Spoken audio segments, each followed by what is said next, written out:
국제군용기 시장에 지각 변동이 감지됐습니다. 그리고 그 중심에는 한국이 있었는데요. 전 세계 최신 항공기가 총집결했던 파리 에어쇼가 지난주 막을 내렸습니다. 그런데 한국 기업의 부스는 마치 에어쇼가 아니라 한국산 전투기의 판촉 행사장처럼 뜨거운 분위기였습니다. 그리고 여기에 활용 정점을 찍은 것은 한국이 서명한 계약서의 내용이 알려지면서부터였죠. 많은 군사 전문가는 이번 계약이 불러올 파장이 심상치 않을 것이라고 예측하는 가운데 기존 유럽 시장을 선점하고 있던 서방의 방산 업체들은 국제 군용기 시장에 지각 변동이 일어날 것이라며 전전긍긍하는 모습을 보이는데요. 어떻게 된 일인지 자세한 소식 알아보겠습니다. 프랑스 현지 시각 6월 19일부터 25일까지 열렸던 파리 에어쇼는 세계에서 가장 오래되고 가장 큰 규모의 에어쇼인데요. 우리 방산 관계자들도 참석하여 해외 세일즈 활동에 나섰습니다. 그런데 마케팅차 이곳을 방문한 우리 기업 하나시스템에 반가운 손님이 찾아왔는데요.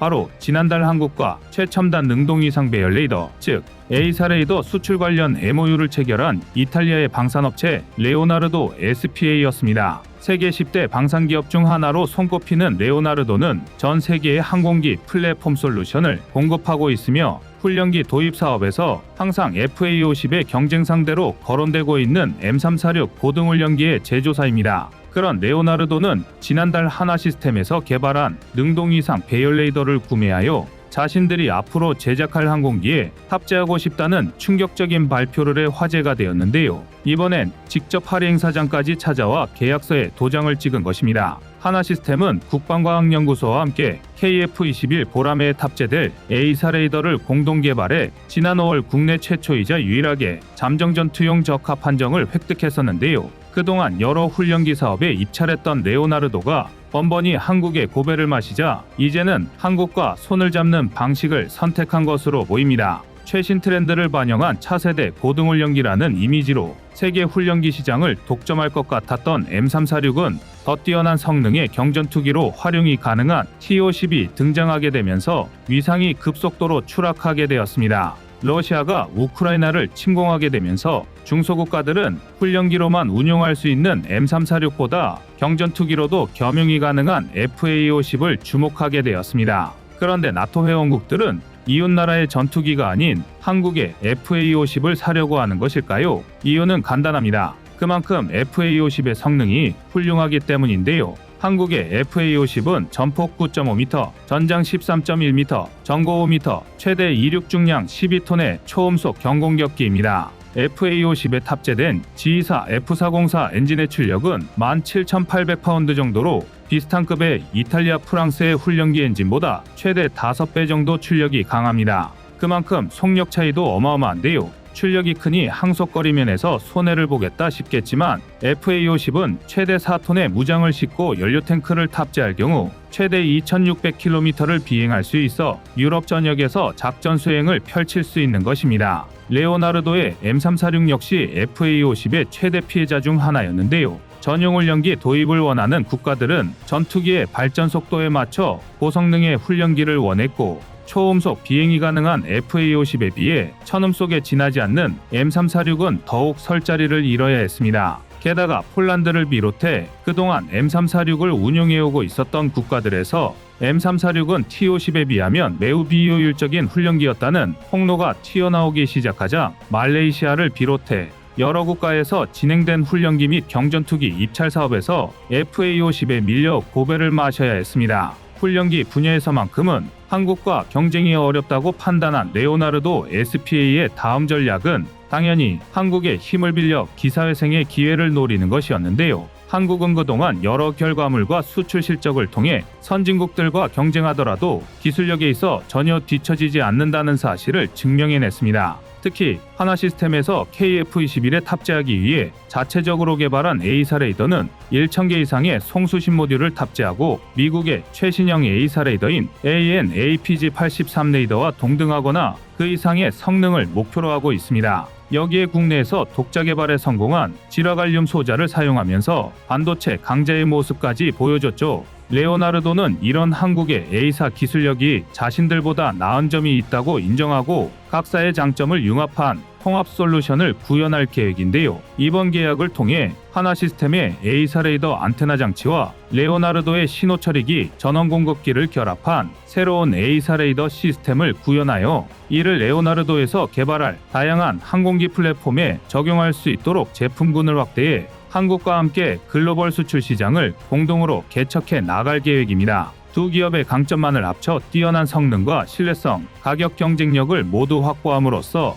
레이더 시장에서 강력한 경쟁력을 갖출 수 있을 것으로 기대받고 있습니다. 특히 이번 계약으로 하나시스템은 레오나르도가 이미 유럽 시장에 공급한 수백여 대의 전투기용 기계식 레이더의 성능 개량 시장에 진입할 기회를 잡아 초기 수출 판로를 확보할 수 있을 것으로 기대되고 있는데요. 현대전장에서 A사 레이더가 장착된 전투기와 기계식 레이더가 장착된 전투기는 어른과 아이의 싸움이라고 할 수 있을 만큼 압도적인 교전 능력 차이를 보여줍니다. 즉, A사 레이더는 이제 선택이 아니라 필수라고 할 수 있습니다. 현재 전 세계 수백 수천 대의 전투기들이 A사 레이더 교체 사업을 추진 중으로 하나는 이들 상당수가 한국 레이더의 잠재 고객이 될 수 있을 것으로 기대하고 있습니다. 이뿐만이 아닙니다.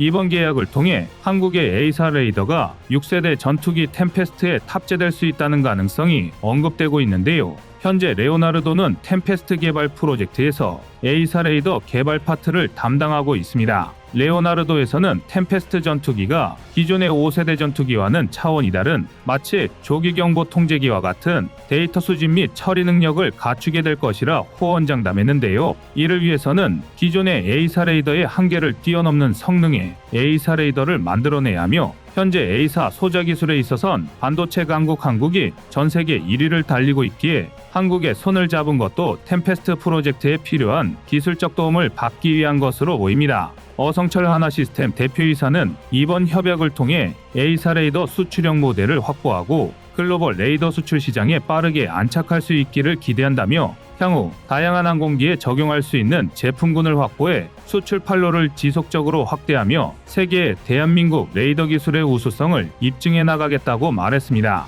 후발주자였던 한국의 75년 전통의 레오나르도가 먼저 협력을 제안했다는 소식은 전 세계 방산업계에 상당한 충격을 주었는데요. 한국이 등장하기 전까지 훈련기 수출 분야의 1위는 이탈리아였으며 오히려 한국은 이탈리아에서 군용기를 수입하던 나라였죠. 해상작전 헬기 AW159 와일캣 등 항공기를 수입하던 한국이 이제는 반대로 이탈리아의 첨단 기술을 제공하는 처지가 된 것입니다. FA50과 KF21로 증명해낸 한국의 항공기술력을 다시 한번 대내외적으로 인정받은 계기가 있었는데요. 지난 22일 나토는 아시아 최초로 한국과 군용항공기 가망인증 상호인정을 체결한다는 소식을 전했습니다. 가망인증이란 비행기의 비행안전성에 문제가 없는지를 검증하고 이를 정부기관에서 인증하는 것이며 상호인정은 우리 정부가 인증한 국산 항공기의 비행안전성을 상대국에서 인정한다는 것을 뜻합니다. 즉, 우리나라에서 발급한 인증마크를 나토 전체에서 인정한다는 것이죠. 우리나라의 가망인증 능력과 국산 항공기 제조 기술력을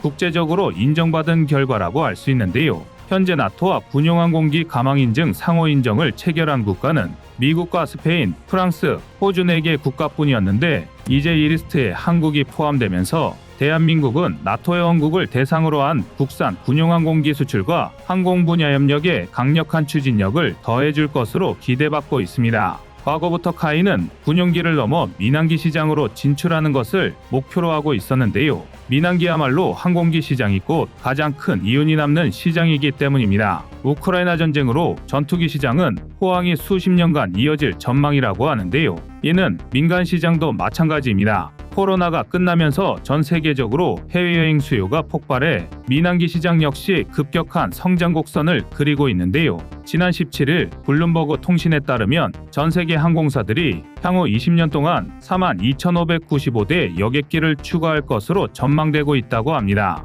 이는 약 8조 달러에 달하는 규모이죠. 카이에서는 전술수송기 개발 사업 MCX를 통해 확보한 대형기체 제작 기술로 자체적으로 중대형 민항기를 개발하는 것을 목표로 하고 있었는데 얼마 전 파리 에어쇼에서 비즈니스 제트기인 걸프스트림 G280의 소재 부품 국산화에 성공했다는 사실을 발표했습니다. 카이에서는 지금까지 국산 항공기 소재 부품 총 163종을 국산화했지만 국산화 개발에 성공한 소재 부품이 민항기에 투입되는 것은 이번이 처음으로 민간 부문 진출을 위한 카이의 첫 발걸음이라고 할 수 있습니다. 카이에서는 이를 시작으로 민간 분야까지 카이의 영향력을 확대해 세계 7위의 항공우주 기업을 도약하는 것을 목표로 하고 있다고 밝혔는데요. 이번 파리 에어쇼를 통해 지난 몇 년간 눈부시게 발전한 국내 방산업체들의 위상을 다시 한번 확인할 수 있었는데요. 항공기 시장에서만큼은 변방 취급을 받던 한국이 이제 주류 무대에 진출, 세계적인 방산 기업들과 치열한 경쟁을 시작했는데요.